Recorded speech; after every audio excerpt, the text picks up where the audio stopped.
Hello, everyone. Today's Tuesday, June the 2nd. I'm Bruce Turner in Lynchburg, Virginia. I'm George Josher in Jacksonville, Florida. I'm Glenn Jones in Kansas City. I'm Jeff Zayas in Napa, California. Hey, everyone. I'm Jude Carrico, and tonight it's all about Google I.O. Hey, we're also going to touch on Twitter's Periscope now that it's come to Android. Hey, and an Android Wear watch that gets 4 days worth of battery life. Are you kidding me? Hey, welcome, panel. How we doing, everybody? Pretty damn good. Doing great. All right. Hey, we're a band of brothers. Yes, Exactly. YouTube watchers. We're in black and white. Why the heck are we all in black and white? Jeff. Well, everyone knows who watches the show, Robert Taylor is a mainstay on our show, and he had to go in for some surgery to alleviate this cancer he had. And he sent us these little bands called carcinoid cancer bands. They're black and white. And in honor of him, and he's doing well, by the way, he's recovering, we decided we would do the show in black and white as a tribute to Robert getting better. So this is for Robert Taylor, who's a band of brothers, buddy. Band of brothers. Yep. Amen, brother. Hey, Rob, heal fast, man, and we miss you. But, hey, Robert's absence gave us the opportunity to pull a Tech and Coffee regular in, also an Android lover, among other technology lusts. Hey, Glenn Jones, welcome to Android Journal, man. Thank you. This is my first, and so far it's been fun. The pre-party was great. Hopefully the post-party is even better. We'll see what happens. Oh, hey, listen, on the post-party, we all break out our Tech and Coffee thongs and put them on, okay? Yes, I packed it. We're good. Okay, all right. Hey, guys, Google I.O. I know George and I watched it because we didn't do an Android Journal last week because I was on my way to Jacksonville to hang out with George for a few days.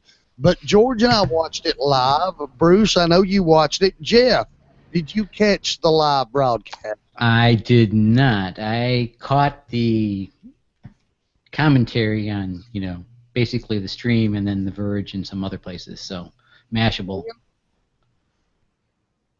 Glenn, what'd you think of it, man? I was prancing around like a little schoolgirl, and when they did some of the YouTube stuff, I was walking around like this, and all my roommates are sitting here going, what is he doing? Watching the 360-degree videos. They were awesome.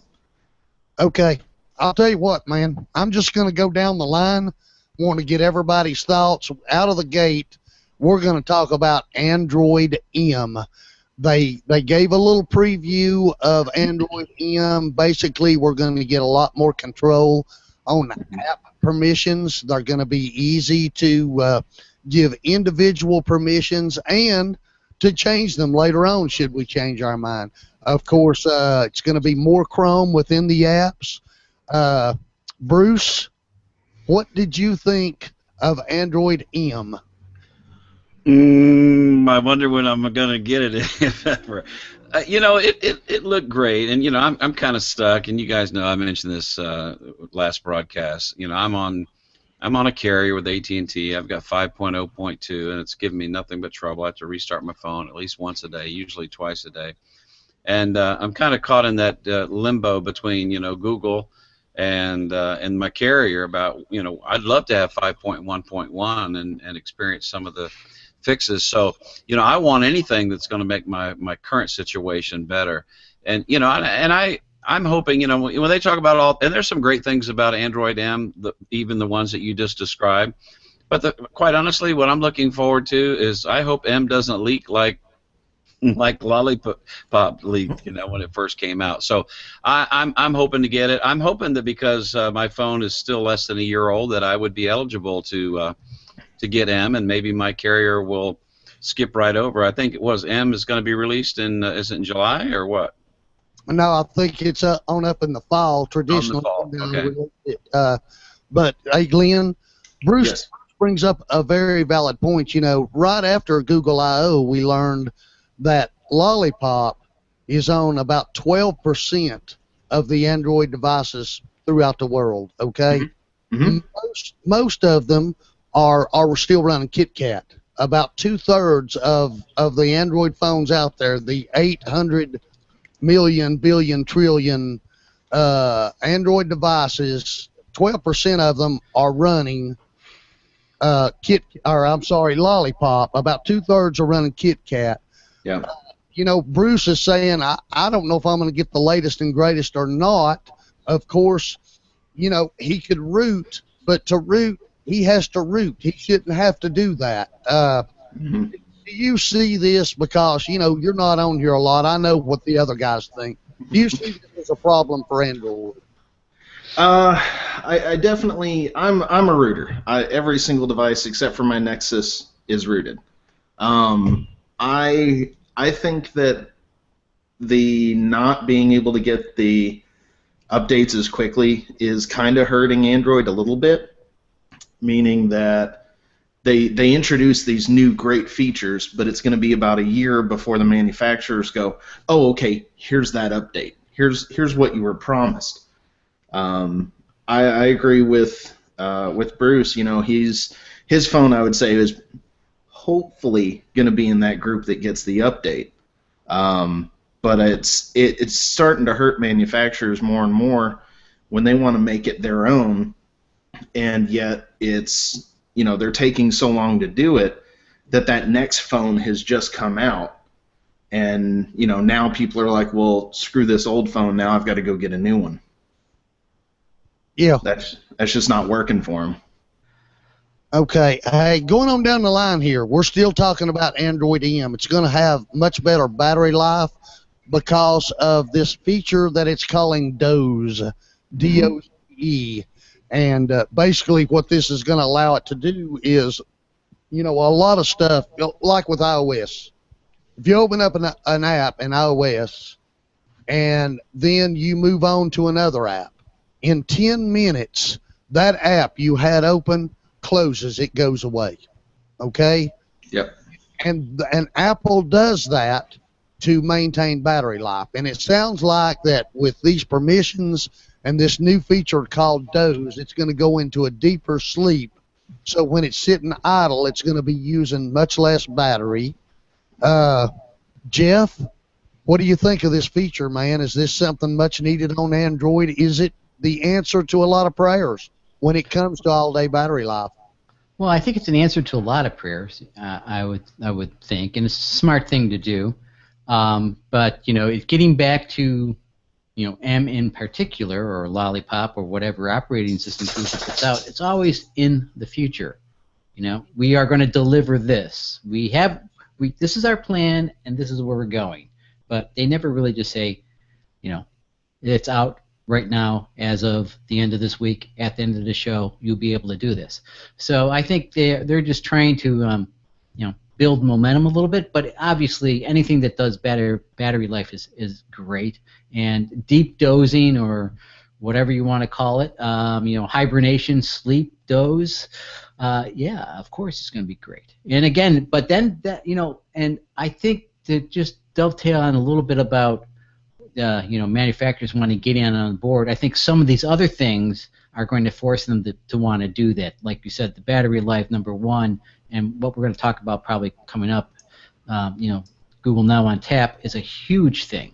It's and it's going to penetrate all those other apps. So, you know, and their own user apps themselves. So I think it's going to make manufacturers want to kind of skin less, do more. Okay, you mentioned the Tap. This is going to be I'm going to call it, Google wouldn't call it this, but I'm going to call it a Google Now add-on. It's basically going to let your phone better communicate with Google Now. And hey, a lot of people would call this spying, but it's going to be able to see your messages. It's going to be able to see your email and your correspondence with others, and will give you a better Now experience because of that. Yeah. Bruce, does that kind of thing make you uncomfortable? Not really, because we've already, the step that happened just prior to this was they opened up the API and allowed other apps now to communicate with Google now, which is going to give us a better experience. And now this is like the next iteration of Google Now. So, I really, look, see, I said it and I woke my phone up. But I wonder what it's going to say. Magnetic. Magnetic, yeah, right. But I agree with what Leo Laporte says. I don't have anything to hide, and I feel like that it's going to give me a better experience on Google Now. So that's what I'm looking for. Hey George, how comfortable are you with giving Google a lot of your personal information? Does this sort of move with Tap into Google Now and third-party apps, as Bruce mentioned, does this make you uneasy?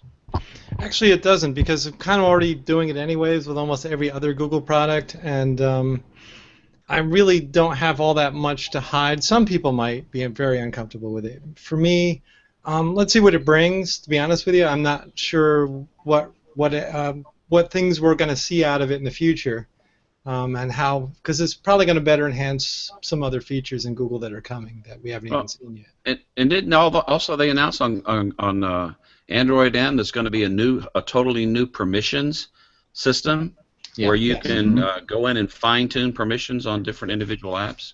Yes. And I'm sure that's going to be one of them to allow them to do Google Now. What I like about it is you don't have to do it as soon as you launch the app for the first time. It's gonna you can tweak permissions, as the days and weeks go by and you use the app.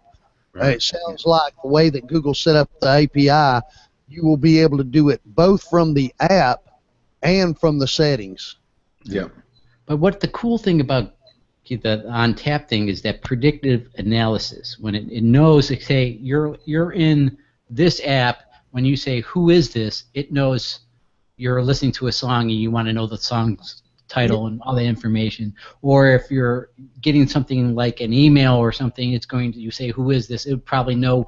So it's being predictive about literally what context you're in to kind of serve up the right information, which is, it's just getting smarter and smarter and smarter, which is, as Bruce says, it's going to help everybody, especially when you're driving, Right.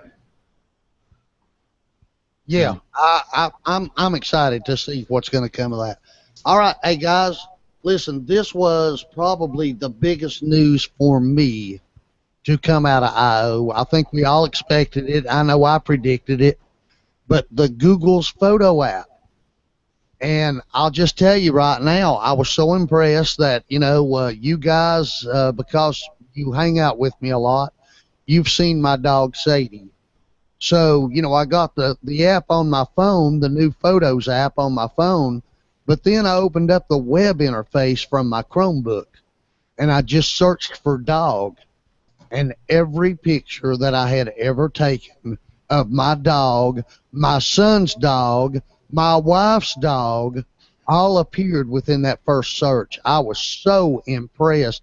I've said, hey, and this is the honest truth, just before Google I/O, I searched for a photo of myself to share with a Tech and Coffee regular, and I wasted close to an hour trying to find that one photo. You know what? Now all I got to do is go to the search and type M-E, and right there's all the photos of me, and that photo was there. Yep. I'm just thinking, good thing you didn't type dog, and I'll see all the pictures of you come up. That would be really bad. I do think it's worth mentioning that Bruce Turner searched for dog, and a picture of Joseph Youssef came up. But you are so right. The photo app is just amazing. They did an excellent job. Plus, unlimited photos and videos. No more. Yes. I know those people in iOS using their, what is it called, Apple Cloud or whatever it is. Photos iCloud. Yeah, you got to, it's only 5 gigs, and then you got to buy more, right? And Google's unlimited, so everyone who's on iOS, switch to Google, buddy. Well, plus iOS users, if you've uploaded a lot of photos to that and you're paying for it, you also know that when you go to launch it from your phone, that your phone is locking up. I've heard this all across the internet because there's something about iOS and the way Apple implemented it that it's just not efficient. And this doesn't seem to be a problem with Google's implementation. I want to ask you guys, we're all G Plus users, and Photos has gone away from the mobile app now. It's its own separate entity when you're using it from an Android mobile device. Is this a good move to pull this out of Google Plus and your mobile device? Bruce? I'm not going to say whether it's a good move. I'm going to say it's not a bad move. I don't think it's a bad move. And on my phone, when I'm wanting to share stuff from different apps, it always asks me, where do I want to take it from? Well, where do I always take it from? I don't take it from Gallery. I take it from Photos. And so having it as a separate app on my phone is not a problem for me. Yeah, George. Yeah. You've still got, if you want to share a photo in Google Plus, you go to launch like you're just going to share anything, you've still got that Photos option to share from your device or from the cloud. I'm trying to ask you, do you agree or disagree with Bruce that this was a good move or a bad move? I actually kind of disagree, and only because I always used to go into the Google Plus app, go to Photos, say if I wanted to share something I know I had just taken or something like that, and I didn't feel like I didn't have Photos or anything, like the camera app or whatever is still open. I know I could go in there, click the white bar, go down, click Photos, and do it. And it was a shock to me when I went down, when I was watching you go back and forth, going back. When you were coming here to Jacksonville, I remember flipping down on my tablet and doing locations to track your movements. But when you were going back, I flipped it down. I'm like, it's gone. Yeah. So just that fast, they removed it within a day. Yeah, the same thing happened to me. So Glenn, a good move Yes. or a bad move to take Photos out of the Google Plus app? I mean, I guess the Google Plus app I have noticed has been a little hefty. If it lightens that app up and makes it a little more responsive, cool. But we're also loading another app on our phone, which I've already got, let's see, Gallery, Photos, and, well, since Google Plus got rid of it now. So I still have two apps on my phone that kind of do the same thing, except now Photos are all on the net versus the Gallery, which is just on my phone. So I could say right now it's probably a wash for me, whether it's good or bad, until I see it crashing my phone a ton, and then at that point I'll probably say it's bad. But right now I'm still kind of impartial. I haven't played with it enough to see if it's better or worse. So I don't think I ever used the Photos feature within G+. I did a lot of things. I've always done a lot of things in G+, but for Photos, it seems like I was always driven by the Photos icon on my phone. I mean, I wouldn't, if I wanted to do something with Photos, I didn't think, oh, okay, I'm going to go to G+, and now I'm going to move the menu out, and yeah, Photos. Now I'll click on Photos. It never worked that way for me. So, and I'm betting that Google's got data to prove true what I just said. Mm-hmm. The other thing about Photos, which I do like, is I like the way it's presented. I like that you can like the menus. You can see stories. You can see the highlights.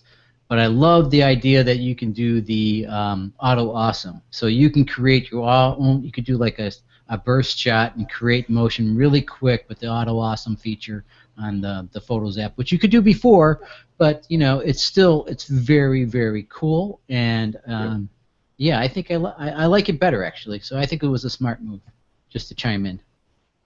Okay, and right here, if anyone's wondering, right here's my Photos. This right here's a really gorgeous picture of myself making a kiss.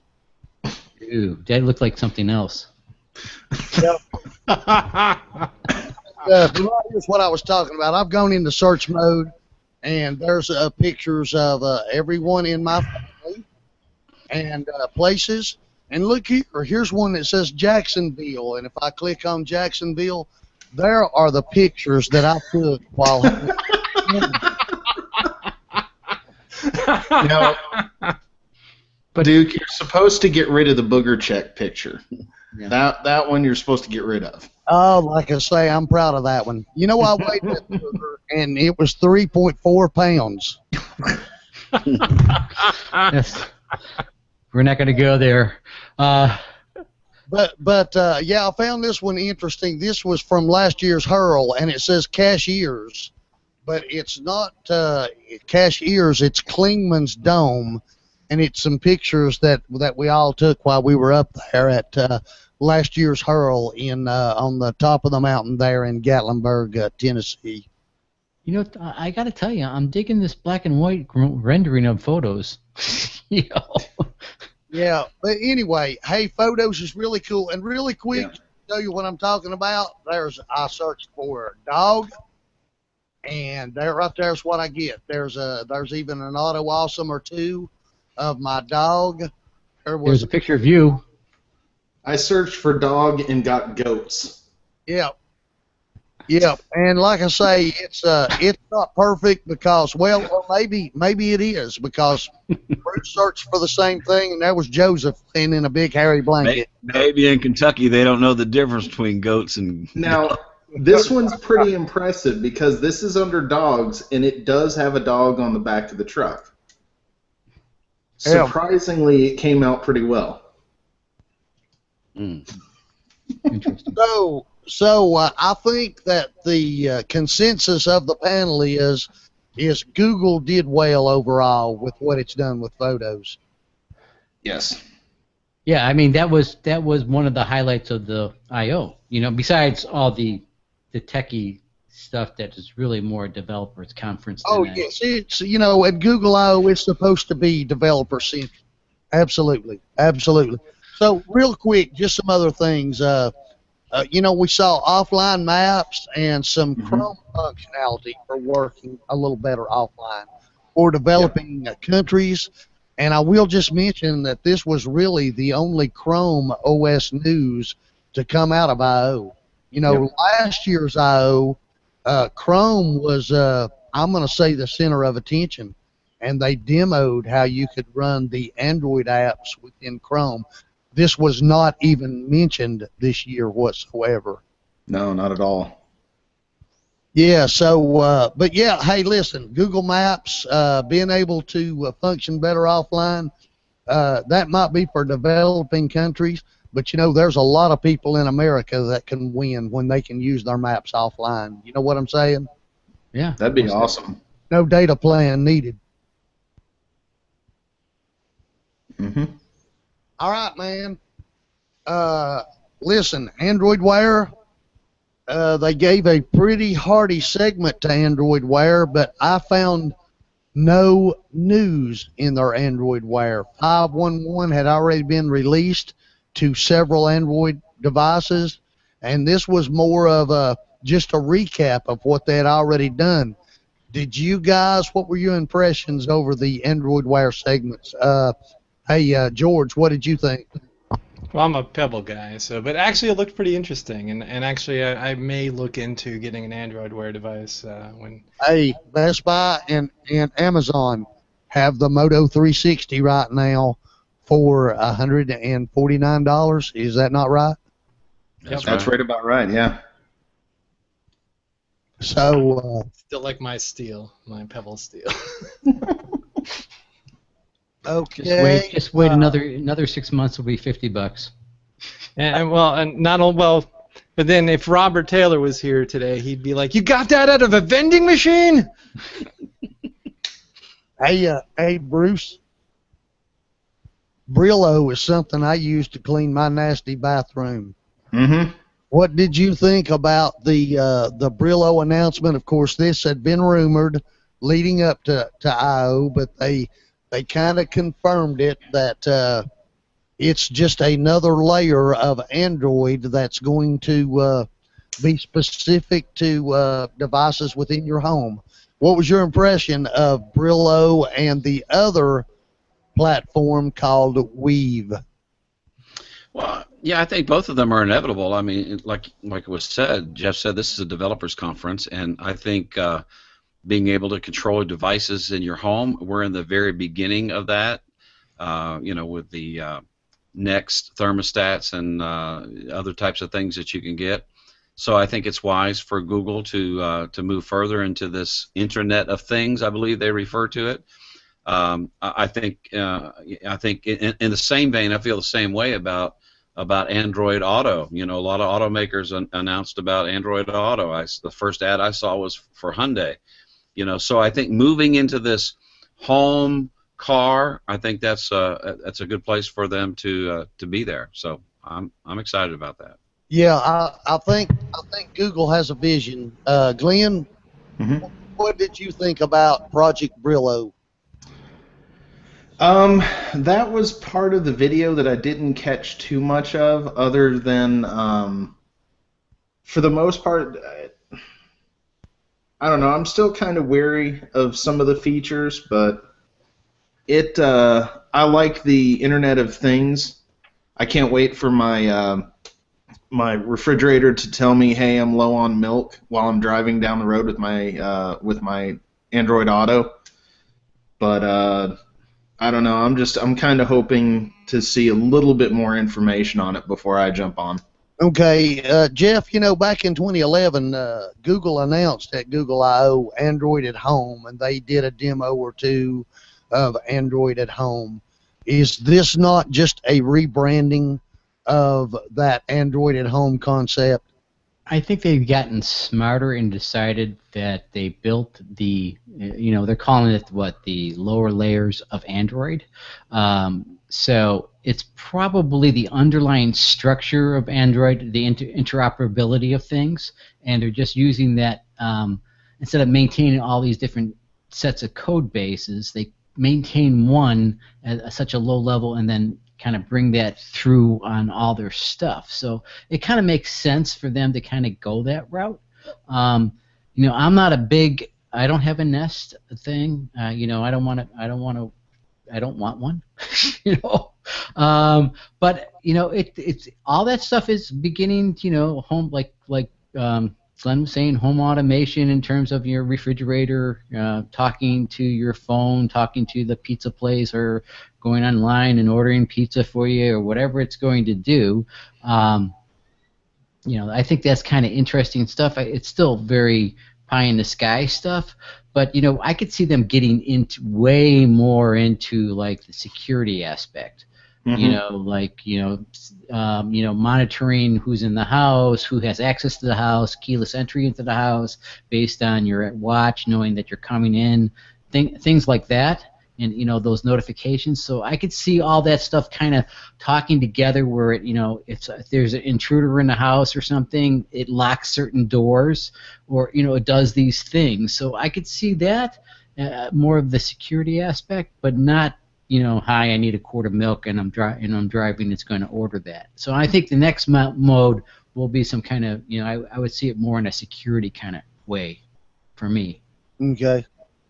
Hey, let's move on. And speaking of rebranding, Android Pay looked a whole lot like Google Wallet with fingerprint ability to prove your UA, and that was very iOS-esque. Would you not agree, Jeff? Oh yeah, it's they're playing catch up and they're playing mustard at the same time. So they're using near field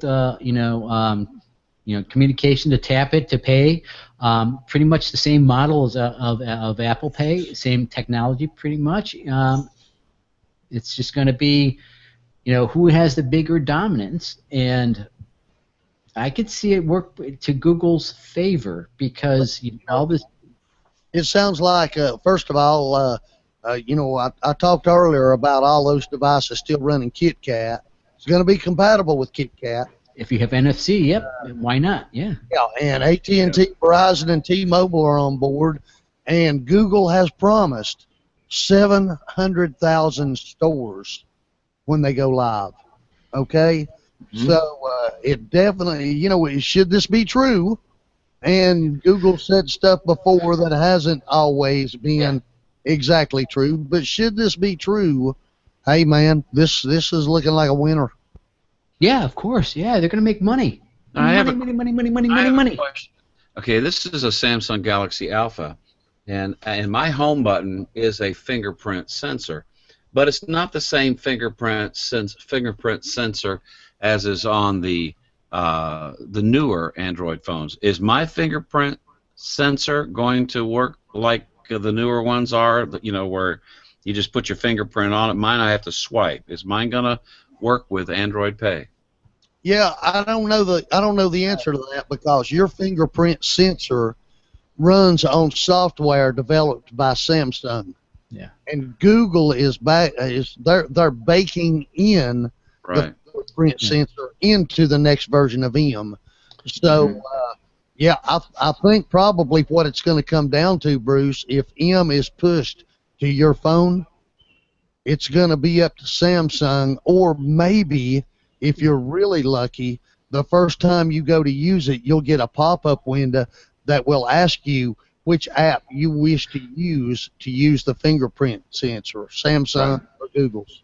That'd be good. My guess is that you don't need a fingerprint sensor to enable Android Pay. I think it's going to probably use some kind of token device, the same thing where you get like a 5-digit rolling pin, like Google Authenticator, that is good for like that, 30 seconds of the transaction, and then it'll take place. So, do you really need a fingerprint? Well, see, that was a good thing about one thing I did catch on that. The company you're buying something from does not get your actual account information at all. So all the big Target schemes, all the different companies who have been hacked, and that information has come out. The purchase that you just did is a one-time kind of purchase through Google, and your credit card information or debit card information was not touched by that company. They have no idea that it was really you buying it, except for it came off your device, from what I can see. So in a security standpoint, it may actually work better to go with something like that, but at the same time, that opens you up to, what if Google gets hacked? At that point, there's how many credit cards and debit cards and all that kind of information on the accounts that could be hit. So that kind of makes Google a huge target at that point for somebody to try and hack them. Well, and going back to the discussion about Google knowing everything about you, I'm not worried necessarily about what Google knows about me. Mm-hmm. But if government goes to Google and says, "Give me what you got on Duke Carico," man, are they going to have a big old file on me? You know what I'm saying? Not necessarily. The other thing I'm going to do is I'm going to associate my Android Pay not with my my Visa debit card from the bank. I'm just going to I'm going to put a certain amount of money on my Google Wallet card, which is a MasterCard, right? And that way I'm protected from the amount of loss that I could have if something were hacked. Yeah, it's a good way to minimize it. Yeah, that's what I do actually. Hey, Jeff, really quick. When Google announced this at I/O, I thought of you just as soon as they announced it. I did not see this coming, but yeah, man, HBO Now. I know you're a big HBO fan, and now you can watch it from all your Android devices. Yeah, man, was that not great news? That was great news, and you'll be able to Chromecast it. Yeah. There you go. Now, how perfect is that? And I think, if I understand it correctly, that HBO is actually rethinking the monthly charge, because it didn't really, they're not getting the revenue they thought they were going to get from the Apple TV side of it, so they're rethinking that money amount. And, for all those people that, watch Game of Thrones through a different avenue, this is their opportunity to become legal, right? And you know, how perfect is that? So I guess that Apple deal was only for 6 months, you know, and then you know, you got to wonder how much the cable companies are fearing this stuff, because the only thing that holds the cable company together are premium services in live sports, and that's slowly going away. Mm-hmm. Yeah.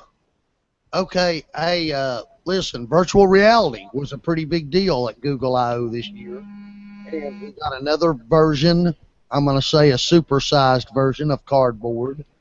I'll tell you what, guys, I'm kind of really tempted to go ahead and get some cardboard and try it out, because everybody that I know that's tried it has been really amazed with it. And, you know, I mean, what's $30 for a cardboard box that my phone fits? Come on. You know, You can even just download the plans and make a stencil and make it yourself out of cardboard if you wanted to. that's very true. Very true. Yeah. So, but yeah, hey, listen, here's what really got me was this VR GoPro camera rig.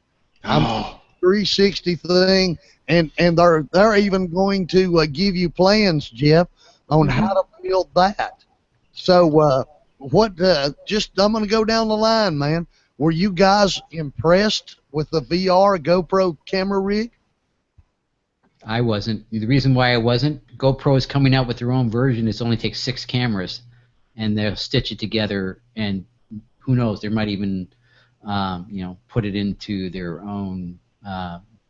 It's really it's not so much the cameras, it's the stitching together algorithms that Google might you know, make open to other things. So you could probably, instead of buying 12 of the or 16 camera rig, maybe you can get by with, you know, 6 or 8, you know, and still stitch it together, because, you know, the GoPro has that 180 degree field of vision, so it might work. But I know they have a different model that's kind of just a round ball of 6 cameras. Or something. I've seen that one. In fact, I saw Scoble carrying one on stage on some sort of a seminar there where he's invited to speak. Hey, Glenn, what did you think of the VR camera rig, man? as I said, I've watched some of the videos, and I thought it was absolutely amazing. They've had people jumping in wingsuits with them. They've put them on Indy cars. It makes the chance to experience things where before you just have maybe 3 or 4 cameras in different positions. Now you get the full almost taste of it. The only thing you're missing is, like in an Indy car, the bugs splattering on the wind on the face shield. It was absolutely amazing. The price tag of that many cameras, that kind of kicked it off. I think it was like $8,000. But the experience, one in particular, Tomorrowland, big concert that they have over in, I believe it was Europe, in Belgium actually. They showed, it felt like I was at the concert. I was just living it. I was having a blast. I was jumping up and down as I was listening to the music. My neighbors downstairs probably hate me now, but you know, it made it feel like you were there. And when you're holding your phone and you're going like this, I'm with you. I'm gonna go get some cardboard or some Dollar Tree foam. I'm gonna make myself one of the cardboard headsets, and I'm just gonna have a blast with it and see what happens. But I think it. I feel sorry for whoever feeds bandwidth to Google, because those videos have to absolutely demolish their networks. It's just amazing. You would think. So, George, Bruce, you got anything you want to add to the VR discussion? I thought it was pretty impressive. In fact, Glenn and I, last night, were watching videos together, some of the 360 videos, and they're pretty amazing, actually. Mm-hmm. Yeah, I think it's a very much a niche product. This is not anything, you know, at the $8,000 price tag that any of us are going to come close to touching and using in a real way. But I think it's going to be a great product for like realtors who are showcasing, you know, properties and stuff like that, doing 360 reviews, views of homes and condos and things like that. And there's some other things like racing, sports. I think there's going to be some really good things for that. So it's pretty exciting in that arena. Okay. Hey, listen, there's one thing that I still want to talk about on I/O, but before I take us there, and by the way, that one thing is the things that we didn't see. Before I go there, I just want to get we've all watched several of these now. Bruce, 1 to 5, how would you rate this year's Google I/O 2015? I won't give it a 1 to 5. I'll say it's a little bit better than last year. Last year's was more of a yawner, but this year, there were some exciting things. I mean, it wasn't like 2 years ago when they were jumping out with Google Glass out of blimps and stuff like that. And I think that was, that certainly, I don't have that expectation, but it was pretty exciting to see the developers and what they were going to create. So, I'd say a little better than last year.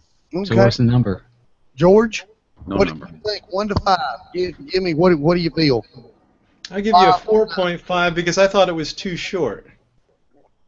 Okay. Yeah. I thought there was more to be said, and there was other things that could have gone on. There's more I wanted to hear. I want to hear about some of the other products, such as I want to hear a little bit more about Google Plus, which is not even really mentioned. Okay, Glenn. 1 to 5. What do you give it, man? I'm right with George. A 4.5 is right about right. I agree with Bruce. It did better than last year, and there were some things that I was waiting to see. So a 4 and a 5 is where I go with it. Jeff. I'm gonna turn left with the group here, and I'm gonna give it a 3.5. I expected more. Okay. Although I'm not a developer like these, I didn't. I'm sure they had a lot more developer stuff. But if you attended this versus a couple years ago, and you walked away with the Nexus 9 only, and not the Pixel or the phone or all this other stuff, it didn't have the buzz, but it didn't have the sizzle, but it might have had the substance. But I still think, in terms of tangible stuff, what did we walk away with? We walked away with cardboard and photos. That was tangible stuff. I remember when they redesigned the whole Google Plus website. And it was just they launched it the same day. Things like that. That was pretty amazing things. So yeah, I'm giving it a 3.5. Okay, well, first of all, I didn't attend. I was watching from afar. I do think you make a valid point, Jeff. But this is a developers conference. It's not a Google giveaway. And I think the trend the last 2 years has been to get away from, what did they get last year? A Nexus 9 and a couple of watches? Yeah. I think so, they got yeah. the pick between the two, right? Yeah, and before that, they were getting like Chromebook Pixels and it seems like a bunch of them got the 3D mapping tablet. I think they got the Pixel and they got the phone, right? Yeah, Mhm. okay. So, yeah, they've definitely scaled back on the giveaway. I'm probably going to give it a 4. Listen, I thought it was interesting. I know I enjoyed the conference, but, hey, man, even though Glass has been a flop to this point, I don't care what anybody says. Those guys jumping out of blimps were pretty exciting to me. I'm sorry. Yeah. Yeah. Yeah, okay. Hey, listen, before I leave I/O, and we've talked about it here now for, goodness gracious, 43 minutes. Before I leave I/O, let's quickly discuss the things we didn't see at I/O that people thought we would see. And first of all, everybody's been looking for Android Wear for iOS devices. That was not mentioned. Okay? So I just really quick here. I'm not going to ask everybody. Bruce, will we see Android Wear for iPhones this year? Yes. Okay, fair enough. Hey, man, Chromecast 2. We have seen Chromecast. Why is Jeff holding his head like that when I gave my answer? Jeff, I've got a special one to ask Jeff. I know you do. I know it's coming up. Yeah. Hey, Chromecast 2. We know that it exists. We've seen it like on FCC approval sites, so forth, etc. George, will we see the Chromecast 2 this year? I believe so. I believe maybe in 2 or 3 months, if not earlier. Okay, Google's Loon project. We keep hearing bits and pieces this project is still alive. yet we didn't hear anything about it at I/O. Glenn, is this going to be something that, is going to advance? It's going to get bigger. It's going to get better before the year's out? Yes, but we probably won't see it until after this year. Okay. All right. Hey, Jeff. Before I ask you this question, I just want to remind you, Jeff, that I said way back in 2013 that Google Glass would not become a consumer product, and you thought I had lost my mind. Do you recall? Do you recall that? No, I don't. Glass 2.0, Jeff. Are we going to see it this year? I'm sticking to my guns. I'm going with yes, because if I say no at this point, I'm just digging the hole deeper. So I'm going to say yes because I want to dig the hole deeper. So I'm not going to lie down in it yet. I'm still a believer that glass has to be, resurfaced like the Ice King of the North. It is coming back up. It will raise from the dead, just like in the Game of Thrones. Hey, And Glenn. it will have a little blue dot on it. All right. Hey, Glenn. Yep. I mentioned earlier there wasn't a whole lot of Chromebook news at this year's I/O. Are we going to? I'm sure we're going to see more Chromebooks as the year goes on, especially when it gets, right at Christmas time. But will we see Chromebooks that run Android operating systems before this year's out? If this is a yes or no, I'm gonna have to go with no. All right. Hey, Bruce. Project Fi. People were getting invites today. Don't you think we'll be seeing a whole lot more about Google's mobile operating service? Yeah, I think we'll see more about it, but it remains to be seen how many people are going to buy into it. Ask our buddy here who got an invite, Glenn. Huh? Oh, what? Oh, yeah. I did get an invite. I've actually had it for a little while now, and I've been quiet about it because I didn't really want to jump on it until I saw if a few articles were correct. And apparently it hoses your Google Voice account, and I really like the functionalities that I'm still using, so I'm one of those weird people that I signed up for it, I wanted it so bad, and now I'm like, yeah, no, not going to do it. I want to keep my Google Voice intact. I don't understand why Google doesn't let us create another account to use that Google Voice, so we don't lose the one that we've been using for the last 6 years. Right. Yeah. Yep. Okay. Hey, George. The last question. Coming out of I/O, there's literally hundreds of new articles on the internet reminding us once more that Google Plus is dead. Okay. So they didn't say anything really about Google Plus at I/O. They haven't now for 2 years. So where's Google Plus going to be at the end of this year? I'm hoping it stays around. I mean, I've pretty much defected almost all other social mediums, with the exception of occasional pop-ins of Twitter and rare pop-ins of Faceplay. So, but I'm hoping it stays around. I have no clue what they're doing with it. They don't let on. I mean, we could wake up tomorrow and it's dead. I don't think so. I think it's going to be around, but you never know. All right. May I say something on that real quick? Go for it. I think they'd be absolutely foolish to kill Google Plus. It's just, would be absolutely dumb. I don't think they're going to do it, but I don't think they're going to, constantly update it. I think they're going to, update the surrounding apps and keep Google Plus alive as a stream type process, and but you won't see the huge resources thrown at it. Okay. Yeah, well, it's no secret that it's been broken apart into Hangouts, photos, and streams. And I just hope that streams is more like it is. You know, it's my favorite go-to social place. And really, I'm not knocking any other social network out there. I'm just saying that Google Plus is my favorite. So. Yeah, I hope that whatever they do with it, they do it right, and I don't think they're going to kill it.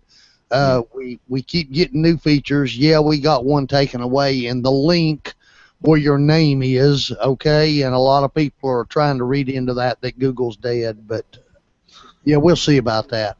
All right, hey guys, really, really quick, I'm going to touch on this, and then we're going to move on to apps. I don't really want to spend a lot of time here because we're running out of time. But this week we got Periscope that came to Android. And, of course, we've already been using. George, what's on your shirt? Actually, I'm probably the worst person to ask about Periscope. I'm wearing a MeerKat shirt made by Robert from the Funky Fairy. Yeah, the Funky Fairy over in Europe, and really fast shipping for you. And that's a good-looking shirt. And it's for people watching on YouTube, the shirt is white.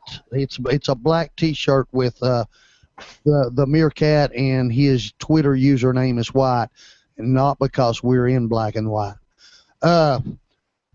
So Twitter's, they brought Periscope to Android, and I have not played with Periscope a whole lot, but the quality that I have experienced using Periscope is about 1/3 of what I'm getting on MeerKat. And Bruce, I know you've done some extensive testing. Really quick, what are your impressions of Periscope versus MeerKat? Yeah, I mean there's two things that make MeerKat better in my mind. One is better video quality, and two is a better commenting chat type system, which culminates in a better connectivity.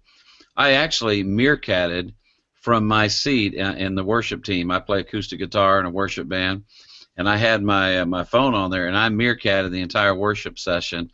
I've got a YouTube link if any of you guys are interested in seeing that, but it was a lot of fun. So yeah, MeerKat right now better, and there have been multiple updates on MeerKat. There have been a couple updates on Periscope since it first became available for Android, and it's getting a little bit better, but doesn't come anywhere near close to the video quality of MeerKat. The only thing that I will give Periscope, it seems that when I go live, I get a whole lot more viewers. Right, me too. Get on MeerKat, but I'll still yet maintain I think the MeerKat experience is still a better quality than Periscope. Hey guys, Asus, they unveiled the ZenWatch 2. What caught everybody's attention on this is that it's going to get 4 days worth of battery life. I think this is something that Android Wear users would really like.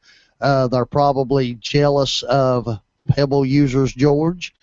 But I guess the only thing Business Insider said that it looked just like the Apple Watch. And the bad part about that is actually the ZenWatch 2 looks like the ZenWatch original that released about 6 months before the Apple Watch release. So, Business Insider, please get a clue. All right, man.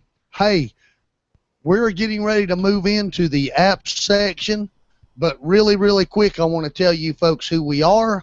We are Tech and Coffee. Go to techandcoffee.info. Check us out. We were a Google Plus Hangout community before Google even offered communities. We've also got a Twitter and a Facebook. Catch us there at Tech and Coffee 1. Catch our YouTube videos at Tech and Coffee. As we've already mentioned, Google Plus is our favorite social network. Hey, man, search for Tech and Coffee. Look for that beautiful T and C logo. Catch our podcast on Stitcher Radio, iTunes, and Player FM. Hey, if you're going to tweet us, use the hash Tech and Coffee. Questions, comments, and snide remarks, throw them to AJ at techandcoffee.info. Hey, Bruce, what app you got for us this week, man? All right, my app of the week is going to be the release of Appear.in on Android. And so I'll go ahead and show you what it looks like on the Google Play Store. This is Appear.in. Let me just tell you a little bit about Appear.in. Appear.in is one of the simplest and easiest to use video conferencing solutions that there is anywhere. And I even like it better than Hangouts. And we're in Hangouts a lot of times.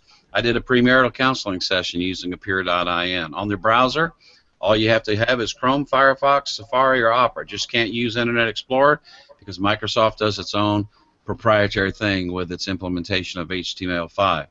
You could use Appear.in on your Android phone by just using the Chrome browser. There was an Appear.in app for the iPhone, which was good because the young lady I was doing premarital counseling with up in Indiana, she was doing the Appear.in session using her iPad. But let me show you a little bit about what it looks like on the Android. So I'm going to go ahead and share this with you now, and you can see my phone here. This guitar that you see, and this is the other thing I like about Appear.in. I choose the background I want. And if you go to Appear.in on the website, and if you go to Appear.in, you'll see there's a place for you to put whatever letters or name you want after that. And if nobody else has done that, you can actually claim that. So I actually claimed the room Bruce Turner. And so if you're watching this live, or you can actually go to Appear.in/Bruce Turner, and you can be in the room with me here. So I probably ought to. Let me go back here. Probably ought to change my camera around. There you go. Now you can see me on the front. So I can invite somebody here. I can click on the plus button here, and I can invite people using any one of a number of apps to bring people in if I want to, and it works really good. There's even a chat function that you can put there on the bottom. So this is just a really simple. You won't find video conferencing easier. If you got an iPhone, you're using FaceTime. Now you can do video conferences using the Facebook Messenger app. But how many people really use the Facebook Messenger app? But Appear.in, try it. You'll like it. It's a great way to communicate with video. Very good, Bruce, and I just want to mention to everyone that Tech and Coffee has an Appear.in room also, thanks to George for grabbing that for us. Hey, George, what's your app this week, man? Hey, let me ask Bruce a quick question.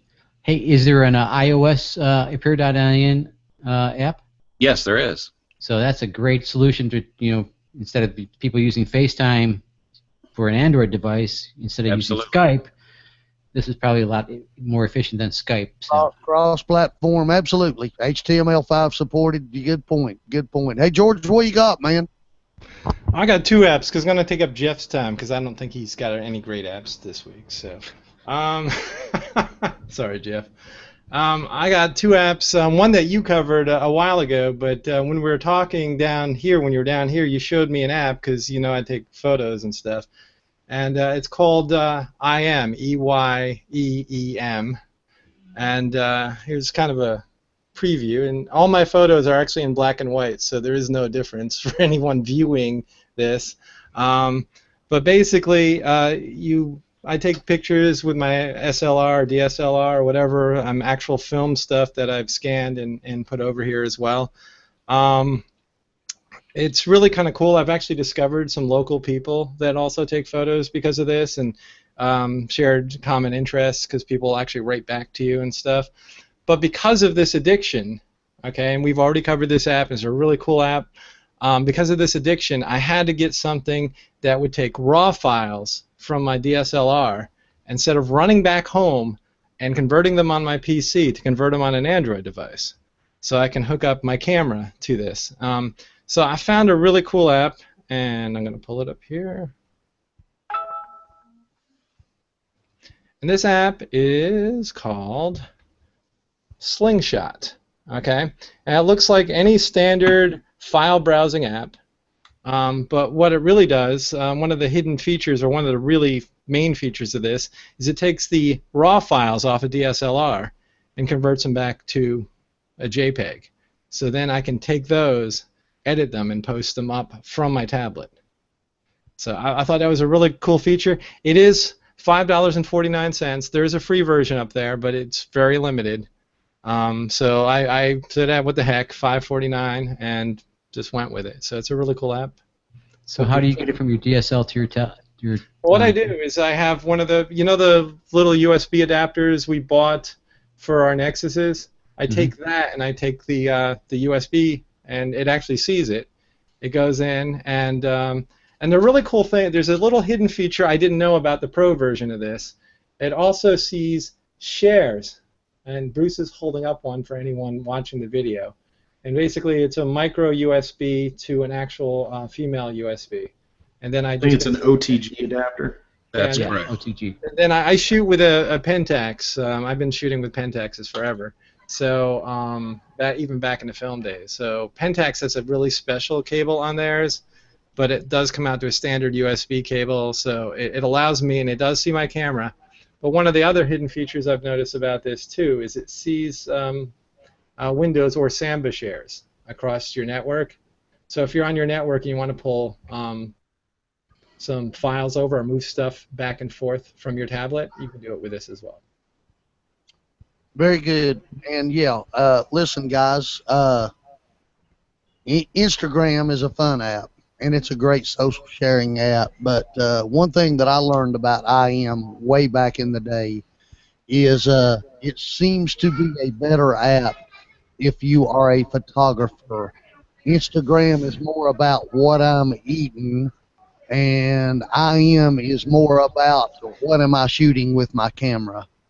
And the way they've set it up, I guess, George has an addiction, and I guess technically I'm his pusher because I turned him onto it. And listen, I've featured this app here. It's been a long time ago. It is a great app, guys. If you like to take camera shots, please check out IM. It's got a feature that shows the photos that are being taken around you. You can basically, search for anything and find it. It is a great, fun photo sharing app, and I would highly recommend it. Feel free to follow me. It's the same username, and I am Geospart. Yes, very good, very good. Hey, Glenn, what kind of app you got for us, brother? Mine is pretty simple. I was having a hard time trying to get in contact with people, mainly because I hate the Contacts app built into Android. And I found this one. It allows me to basically, I've logged into all of my accounts. I'll pull it up here. So this is Drupe, D-R-U-P-E, and it basically allows you have these 4 little dots on a pull-out tab on the right hand or left hand, or you can even place it wherever you want on your screen. You swipe it out, and it brings up this screen that shows your contacts.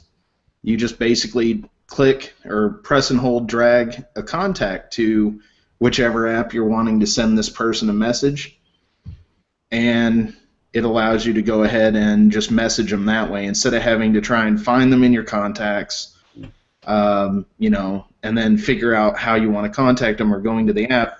This shows that little icon, and I've been using it for about a week now, and I really like how it's kind of made it a little bit simpler to find people, and you can share different stuff with the app, and it works pretty well. You get to your history, and you can see when was the last time you talked to them and how you did. So it's a pretty cool app. It's free, and I like it quite a bit. I'm still gonna try and use it, and maybe give you guys an update later on. Okay. I have a question. How do you sort the actual people? Is that an alphabetical sort, or can you create like a group or like your favorites and have that to be on that front screen? You can. If you go through some of the settings, you can group them. Quite a bit of the time, it'll actually do the most frequently contact or frequent. But you can favorite people so they always stay on that list. Down at the bottom there's also a search so you can add people to it. Okay. Jeff, you got anything for us this week? I do not. All right. Save it for next week. Fair enough, fair enough. Hey, really, really quick, there's 2 things that I want to talk about. One is maps. But chances are if you got an Android device, you've already got maps installed on it. But, you know, last week I climbed on my motorcycle and took a 540-mile one-way journey to visit George. And, I wore maps out. I was getting down to George's. I was finding whatever I needed to find. I thought I found a campground with maps, but it was closed. But anyhow, I just was reminded once again how powerful this application is on an Android phone. It was giving me traffic warnings when traffic was being congested up ahead. Just a rock solid apps. It has come such a long way. Google, this is a tremendous app. Thank you for Google Maps, man. It was awesome. The other thing that I wanted to talk about was Amazon's Anchor battery pack that I bought about a year ago. And the reason why I wanted to feature this thing is I'm having some battery issues with my Nexus 5, but I don't have those issues as long as I'm plugged to an external source. Okay? So when I'm on my motorcycle coming home from Jacksonville, Florida, last Saturday, I plugged my Nexus into this thing and literally ran it to within 14 miles of my house. The whole time that I ran it, I was running Google Maps, navigation, and the Tech and Coffee Hangout. I had the Hangout wired to the stereo speakers on my Goldwing. I was not able to talk with the group, but I was able to hear everything at 80 miles an hour going down the interstate. So this battery pack literally made all of that possible because of the battery issues I'm hanging with the Nexus. This thing is on sale right now, guys, for $22, $21.99. You save $58. If you're looking for an external battery pack, you cannot beat this Anchor 10,000 milliamp hour battery pack. And if you don't think that's enough for you, they've got a 16,000 milliamp hour battery pack. So I really got to recommend the Anchor battery pack as a great hardware choice. Guys, do we have anything else this week? All right, man. Hey, who knows what we're going to be talking about next week? But maybe we can do a head-to-head comparison between Periscope and MeerKat. Jeff, you got anything you want to say to our great friend Robert Taylor? Definitely stay strong, and hopefully we might even have you back next week because you look pretty good there, and rumor has it the hospital has excellent Wi-Fi. So stay strong, buddy. Absolutely. Hey, gang, we will catch you in 7. Peace out, everybody.